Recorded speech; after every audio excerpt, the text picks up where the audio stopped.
cái chuyện người tuổi chiang là hắn tuôn chiang về tệ phong ấy bên in cả là khá phát sinh chế vào ibiang mi tui luat khá cái phần lâu xin cái phần lâu tê lâu hi mà cái sân tụt sân tụt cho là liền bị sụt imi tui khá hôn lâu lâu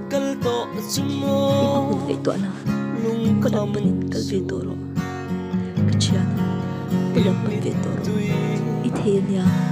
mà đam bên về tổ rồi phải khai rõ lệ mà tiếng khi rõ lệ phải khai rõ lệ mà tiếng khi rõ